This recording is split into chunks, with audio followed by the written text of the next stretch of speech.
요한복음 14장 1절에서 6절까지 말씀입니다. 제가 한 절 읽고 여러분이 한 절 읽고 한 절씩 한 절씩 교독하고 마지막 절은 함께 읽겠습니다. 너희는 마음에 근심하지 말라. 하나님을 믿으니 또 나를 믿으라.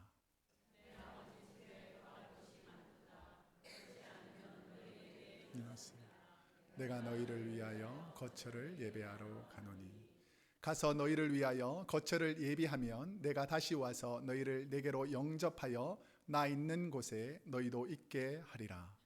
내가 어디로 가는지 그 길을 너희가 아느니라.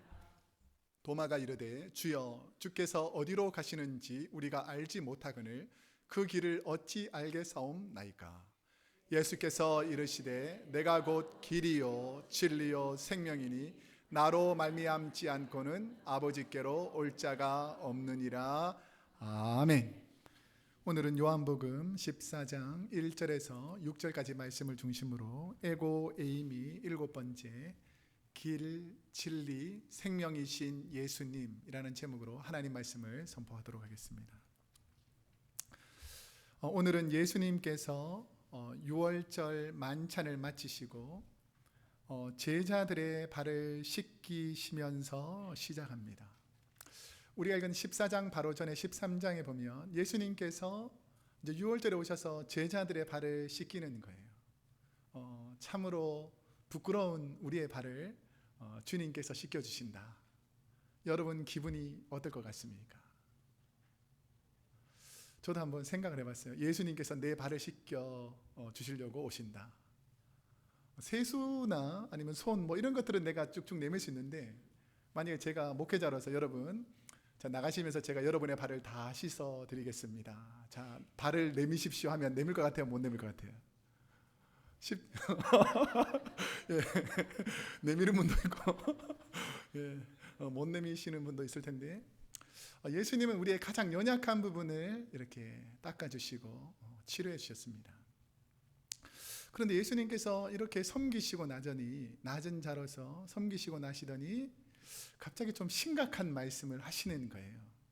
이게 뭐냐면 내가 이제 곧 죽는다. 내가 배신당하고 고난받고 십자가에서 죽게 된다. 이 말을 예수님께서 전하실 때에 제자들의 마음이 어땠을까요? 아마 상당히 혼란스럽고 힘들었을 것입니다. 저도 목회를 하면서 가장 가슴 아픈 상황이 있다면 그것은 사랑하는 성도님들이 돌아가시거나 멀리 이사를 가실 때에 제가 생각해 보면 참 가슴이 아픕니다. 사랑했던 성도님들이 갑자기 돌아가신다. 그러면 되게 마음이 아프죠. 혹시 여러분 주위에 누군가가 생명을 달리하면 어떻습니까?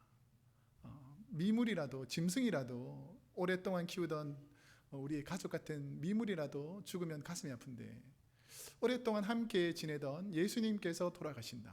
이것은 아마 제자들에게 엄청난 근심거리고 걱정거리가 됐을 것입니다. 오늘 본문에서는 이렇게 시작합니다. 예수님께서 제자들에게 내가 이제 죽는다, 떠난다라고 하실 때 근심하는 제자들에게 예수님께서 무슨 말씀을 해주시는가? 1절 말씀을 우리 한번 함께 읽어보겠습니다. 시작.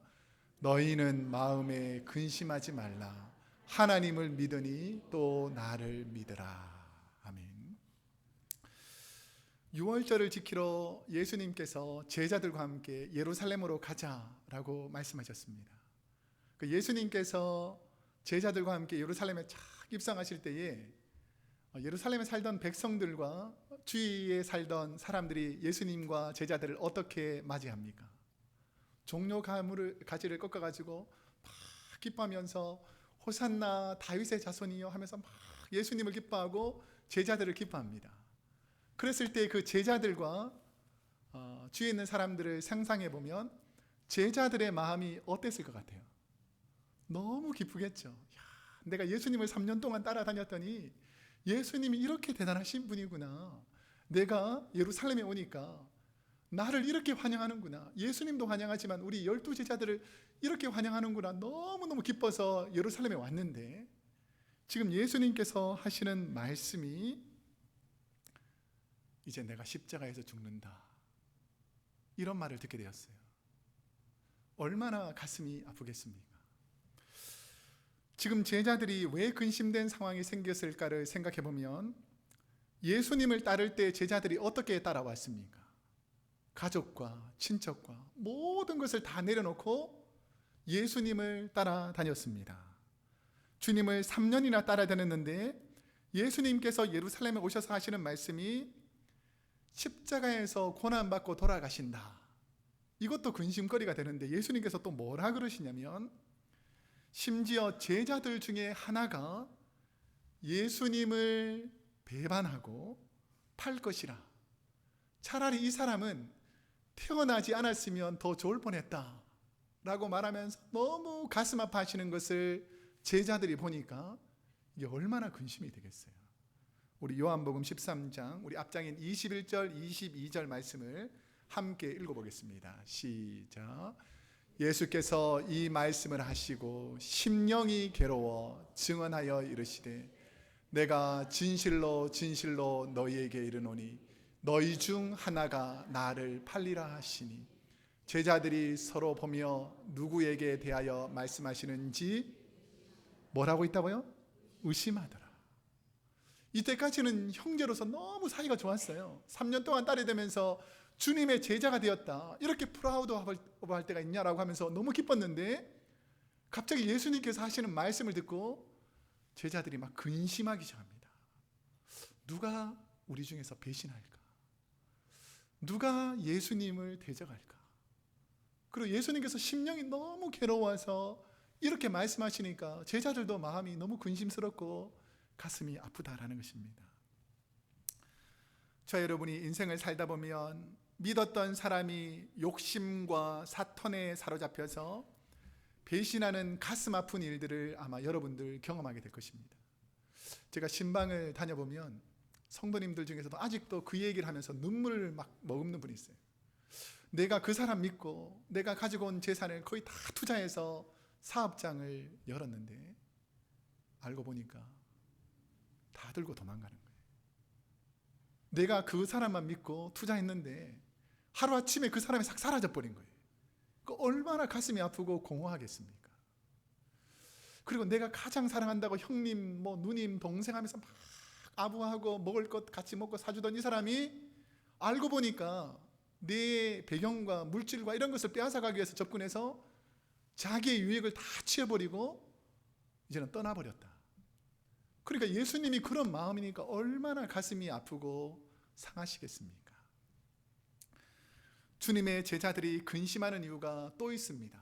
이거 외에도 그것은 예수님이 어디를 가든지 따르겠습니다 라고 베드로가 고백할 때에 그 믿었던 예수님의 수제자, 제자들 중에서도 그래도 그나마 제일 예수님을 닮았다고 하는 수제자 베드로에게 예수님께서 무슨 말씀을 하시는가? 우리 37절 38절 우리 앞장 13장 37절 38절을 한번 함께 읽어보겠습니다. 시작.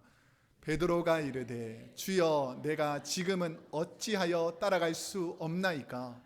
주를 위하여 내 목숨을 버리겠나이다. 예수께서 대답하시되 내가 나를 위하여 내 목숨을 버리겠느냐? 내가 진실로 진실로 이르노니 닭 울기 전에 내가 3번 나를 부인하리라. 아멘. 자, 이 말씀을 자세히 보면 예수님께서 어디를 간다, 너희를 떠난다 그러니까 베드로가 하는 말이 뭐였죠? 어디를 가든지 따라가겠다 이 말이었습니다. 그런데 예수님께서 따라올 수 없다 그러니까 베드로가 하는 말이 뭐냐면 어찌하여 따라갈 수 없나이까? 자, 그 다음에 베드로가 뭐라 그랬습니까? 주를 위하여 내 목숨을 버리겠나이다 라고 베드로가 말했어요. 그러니까 예수께서 대답하시되 내가 나를 위하여 목숨을 버리겠느냐? 그 다음에 빠진 관로 부분이 있어요. 뭔 줄 아세요? 좀 세상 말로 말하면 웃기시네. 네가 나를 위해서 목숨을 버리겠다고? 웃기시네. 그 다음에 예수님께서 뭐라 그럽니까? 내가 진실로 진실로 내게 이르노니 닭 울기 전에 네가 나를 몇 번 부인한다고요? 3번 부인한다. 그러니까 주위에 있는 제자들이 얼마나 당황스럽겠습니까? 아니 베드로는 혈기가 있고 절대로 예수님을 배반할 사람이 아닌데 예수님을 3번이나 배반한다고? 그러니까 제자들 마음속에 근심과 걱정이 막 쌓이기 시작한 것입니다. 제자들은 지금 마음에 큰 혼란으로 근심하고 있습니다. 주님만 따라다니면 된다. 예수님만 따라가면 큰 명예와 영광을 얻을 것이다. 예수님만 따라가면 로마의 억압에서 벗어날 것이다. 이런 인생의 큰 목표가 예수님이었는데 지금 예수님이 사라진다. 그리고 이들 마음속에는 엄청난 공허함과 내가 예수님이 없으면 내 앞으로 어떻게 살아가야지라는 염려와 걱정과 근심이 끊이지 않을 것입니다. 예수님의 제자들의 삶의 중심이 예수님이셨는데 내가 어디 갈까, 어떻게 해야 될까 생각하지 않아도 주님이 가는 곳만 따라다니면 됐었는데 이제 갑자기 예수님께서 사라진다. 근심과 걱정을 하지 않을 수 없다라는 것이죠. 부족한 제 얘기를 해서 죄송하지만 5월 어버이달이니까 제가 말씀을 드리면 저희 2년 전에 저희 부모님하고 장인 장모님이 우리 교회를 방문하게 됐습니다. 아들이 어떻게 목회하고 있나 이렇게 방문하게 돼서 제가 여름철에 휴가 때에 올해는 그냥 효도 관광으로 부모님 모셔야 되겠다 이렇게 해서 성도님한테 여쭤봤어요. 성도님들한테 어디로 가면 서부에서 좋은가 이렇게 여쭤보니까 한 성도님이 옐로스톤 국립공원 가면 너무 좋다는 거예요. 그래서 너무 좋구나. 아버지 거기 너무 좋다니까 꼭 가야 될 것 같습니다. 이러니까 우리 또 장인어른이 기왕에 미국 갔으면 그랜드 캐년은 꼭 가봐야 된다는 거예요. 그렇구나. 그랜드 캐년도 가겠습니다 했는데 지도를 보니까 너무 먼 거예요. 지도를 보니까 가는데 이틀 반, 오는데 3일 다 그렇더라고요. 그래서 제가 또 올해는 효도 관광 겸 운전병으로 내가 살겠다 이렇게 해서 여행을 시작했어요. 근데 그 여행 가기 전에 한 집사님이 이 내비게이션이 좋아야 된다고 저한테 주셨어요. 그래서 새로 된 내비게이션을 딱 달고 딱 출발했어요. 근데 캘리포니아를 딱 지나니까 다른 주로 딱 들어가니까 이 내비게이션이 아직 다운을 덜 받아가지고 길을 안 가르쳐 주는 거예요. 근데 길은 한 길밖에 없고 지금 중간중간에 어디로 가야 될지 모르는데 그냥 간 거예요. 마음이 어떻겠을까요? 가긴 가는데 너무 불안하는 거예요. 지금 가고는 있는데 내가 제대로 가고 있나? 걱정이 되는 거죠. 누구만 믿었으니까? 내비게이션만 믿고 갔으니까. 하나님의 은혜로 가다가 또 이렇게 잘 다운을 받아가지고 결국은 목적지에 잘 가게 됐지만 지금도 생각해보면 내가 믿었던 것이 사라져서 내가 어디로 가야 될지 모른다. 이게 엄청난 큰 고통과 어려운 일이잖아요. 제자들은 지금 깊은 산속에 길을 잃어버린 것처럼 당황스러웠을 것입니다. 3년 동안 줄곧 예수님만 따라다니던 예수님의 제자들에게 지금 예수님이 사라진다. 예수님이 우리 곁을 떠나신다. 그러니까 앞으로 나는 어떻게 살아야 되는가? 근심과 걱정이 끝이 없는 것이죠. 이 공허함, 이 무력감에 있는 제자들에게 예수님은 1절에서 무엇이라고 말씀하시고 있습니까? 너희는 마음에 근심하지 말라. 그 다음이 너무 중요합니다. 뭐라고 되어 있죠? 하나님을 믿으니 또 나를 믿으라. 근심하지 말고 하나님 믿고 나를 믿고 하나님의 인도를 경험해봐라 이것이죠. 예수님은 불안해서 근심하는 제자들에게 어디로 가신다라고 말씀해 주는가? 2절과 3절 말씀해 보니까 내 아버지 집에 뭐라고 되어 있죠? 거할 곳이 많도다. 그렇지 않으면 너희에게 일렀으리라. 내가 너희를 위하여 거처를 뭐 한다고요? 예비하러 가노니 가서 너희를 위하여 거처를 예비하면 내가 다시 와서 너희를 내게로 영접하여 나 있는 곳에 너희도 있게 하리라. 이렇게 말씀하셨어요. 이 거할 곳이라는 헬라어는 모나이라는 단어인데 이 모나이라는 단어는 영원한 저택, 천국을 의미합니다. 그 예수님은 지금 제자들을 떠나 예수님의 말씀을 전하실 때에 소개했던 아버지 집, 그곳이 어딜까요? 천국으로 가신다라고 말합니다. 예수님께서 천국에 가신 이유가 너희가 거할 곳을 준비하러 내가 아버지 집에 천국에 가서 너희가 거주할 곳을 다 예비하면 다시 오겠다. 이게 예수님의 말씀의 핵심입니다. 그러면 제자들의 마음이 안심이 돼야 되잖아요. 그런데 하나님 나라, 천국에 대해서 너무 모르다 보니까, 아버지 집에 대해 별로 관심이 없다 보니까 예수님의 말씀이 그들에게 와닿지가 않는 거예요. 그 미국에 살다 보면, 제가 한국에서 처음 왔을 때에, 한국에서 미국으로 처음 왔을 때에 동쪽에 살게 됐습니다. 동부 지역에 주로. 그 서부는 집값이 워낙 비싸잖아요.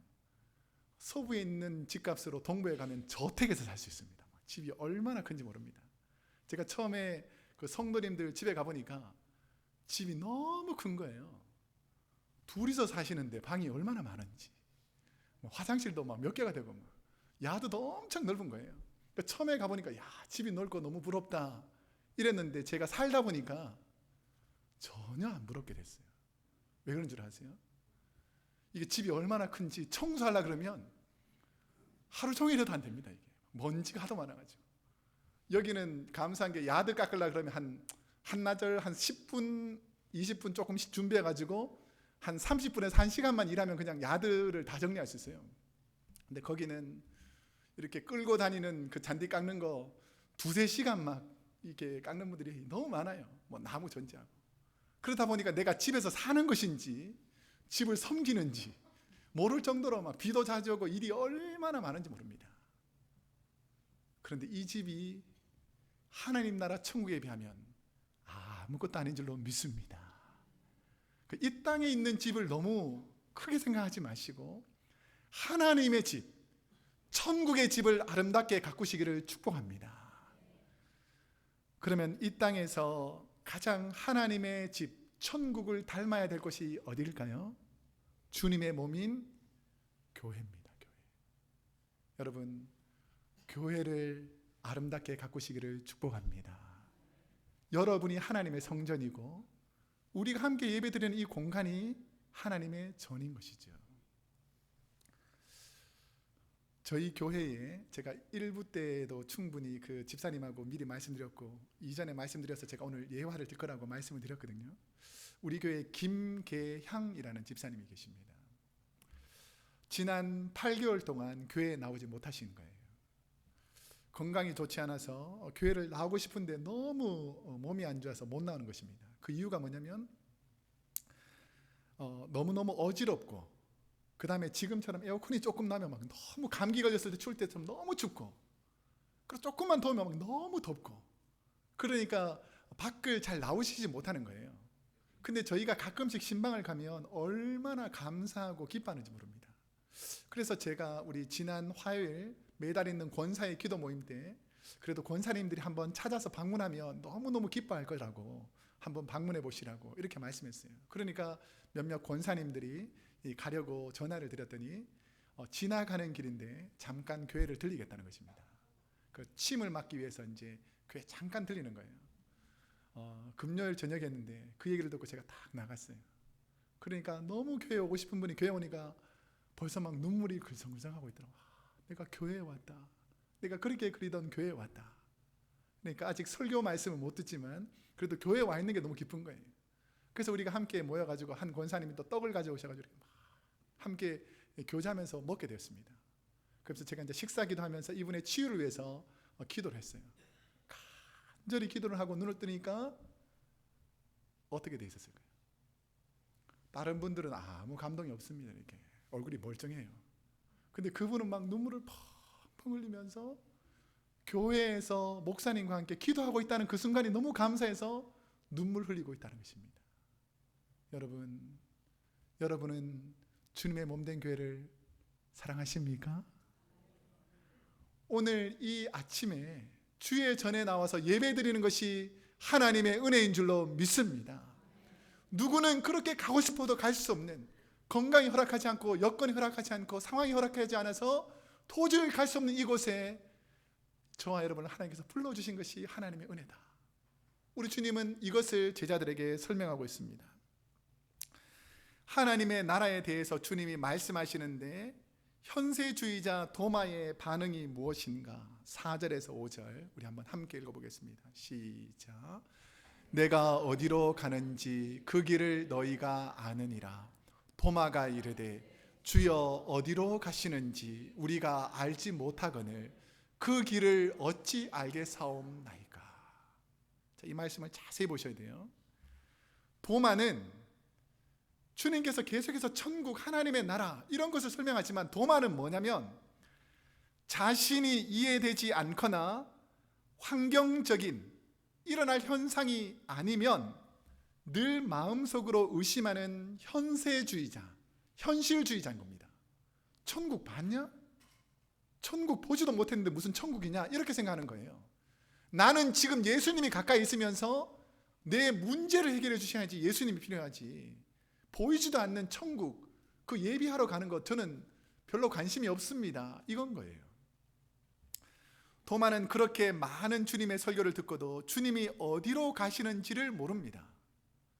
천국에 대한 말씀을 수없이 들었지만 주님이 어디로 가시는지를 모른다는 거예요. 천국을 모르니까 주님이 어디로 가시는지조차를 모르고 관심이 없는 것입니다.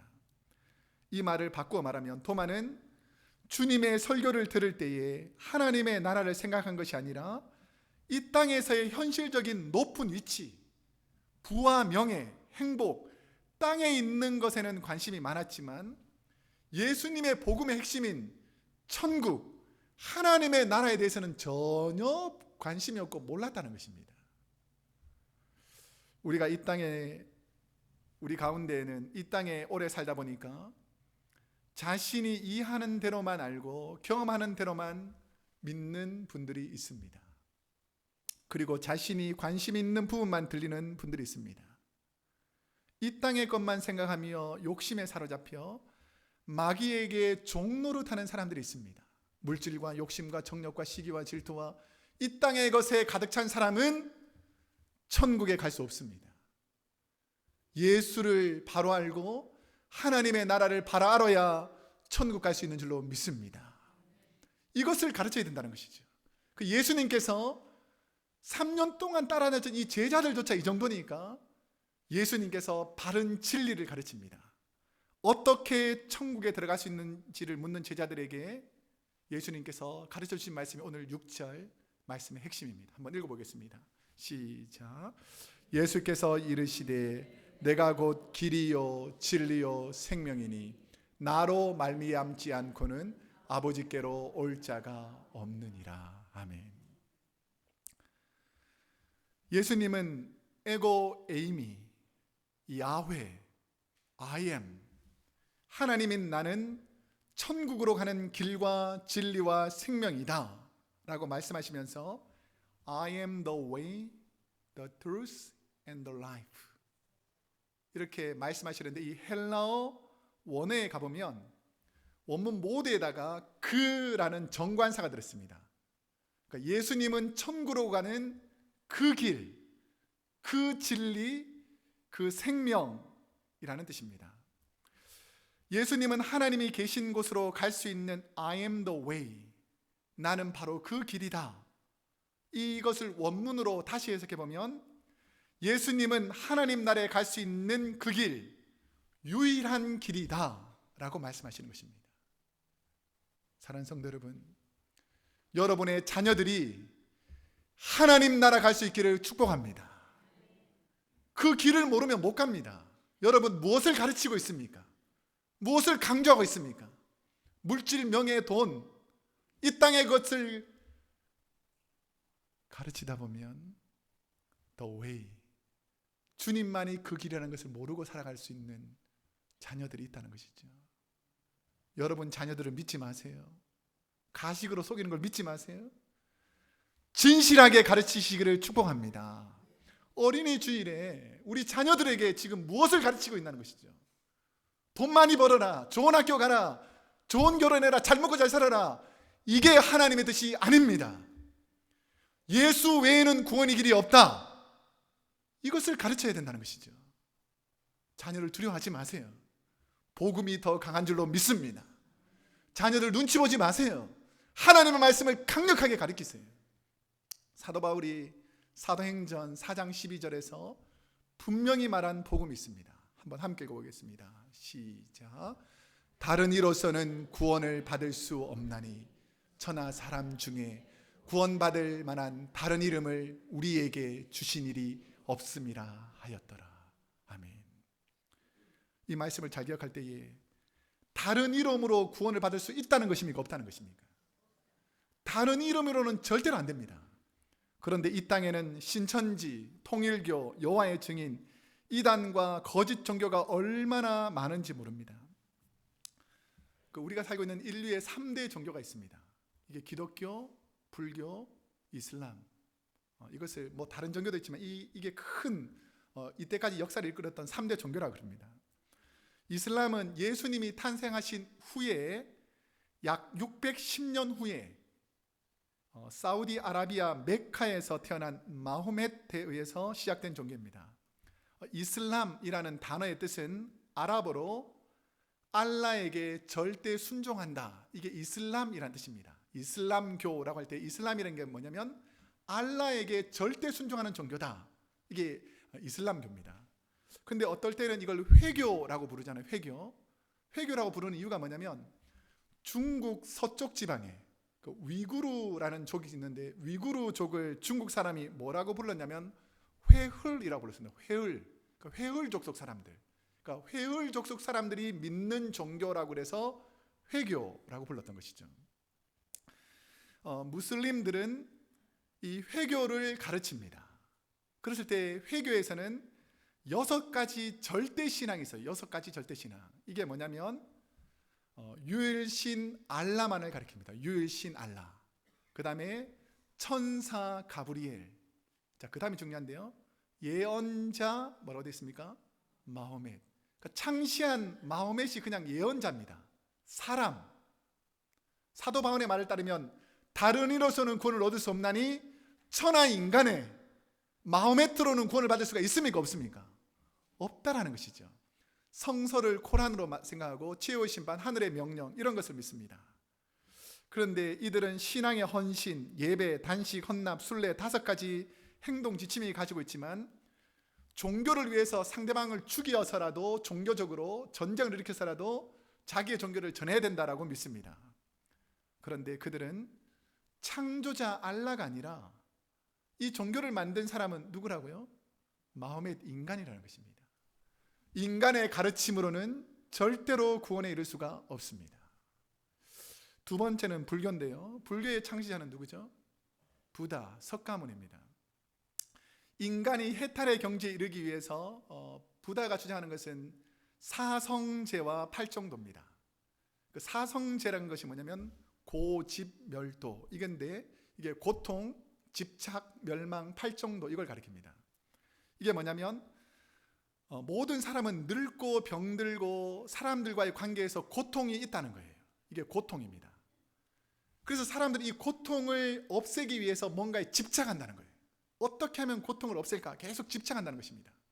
근데 고통을 없애려고 집착해서 있는 것이 뭐냐면 결국 괴로움으로 자기가 멸망당하려고 한다는 것이죠. 이 멸망당하지 않으려면 8가지 정도를 지켜야 된다. 이게 부다 석가모니의 가르침입니다. 근데 결국은 부다 자신도 해탈에 이르기 위해서 인간으로서 수없는 고통과 노력을 했지만 자기 스스로는 내가 하나님이다 라고 말하지 못했습니다. 그런데 인류에 있는 모든 종교 중에서 유일한 종교, 하나님이 이 땅에 오셔서 인간의 죄 문제를 해결해 주시는 것이 바로 기독교입니다. 예수님만이 길이고 진리고 생명인 줄로 믿습니다. 인간들이 구원하는 것이 아닙니다. 물질이 여러분의 인생을 책임져 주는 것이 아닙니다. 여러분들은 여러분의 자녀들에게 길이요 진리요 생명이신 예수 그리스도를 가르쳐야 될 줄로 믿습니다. 만약에 그렇지 않으면 어떤 일이 벌어지는가? 성경에 보면 내가 곧 길이요 진리요 생명이다 라고 말씀한 다음에 예수님께서 뭐라고 말씀하셨죠? 나로 말미암지 않고는 아버지께로 올 자가 없느니라. 이게 길이요 진리요 생명이라는 것입니다. 그런데 오늘날 우리의 가르침은 어떤 가르침인가? 자녀들에게 도대체 무슨 말을 많이 하는가라는 것이죠. 예수님 이후에 가장 번성했던 나라가 어느 나라인 것 같습니까? 예수님 당시뿐 아니라 예수님 이후에 가장 번성한 나라가 로마입니다. 로마가 거의 300년 넘게, 예수님 탄생 후에 300년 넘게 기독교를 계속해서 박해했습니다. 그러니까 기독교를 박해할 때에 많은 기독교 신자들, 성도들 눈물을 흘리면서 하나님 우리를 용서하시고 치료하시고 이 로마 제국을 하나님의 백성 되게 해달라고 끊임없이 기도했어요. 고통받던 사람들이 로마 사람들에게, 세계 사람들에게 계속해서 복음을 전했습니다.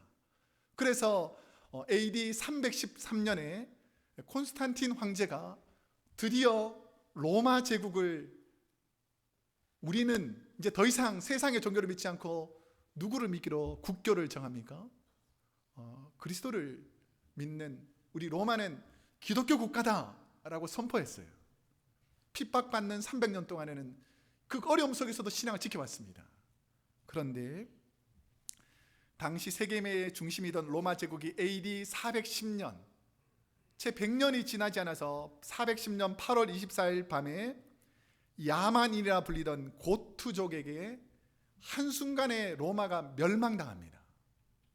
300년 동안 기독교가 박해받을 때는 오히려 하나님 앞에서 바로 쓰려고 노력했던 이 나라가 기독교를 국교로 만들고 그냥 향락의 문화에 젖어서, 세상의 문화에 젖어서 자기 뜻대로 사니까 100년도 채 되지 않아서 하나님께서 그 나라를 완전히 멸해버리더라는 것입니다.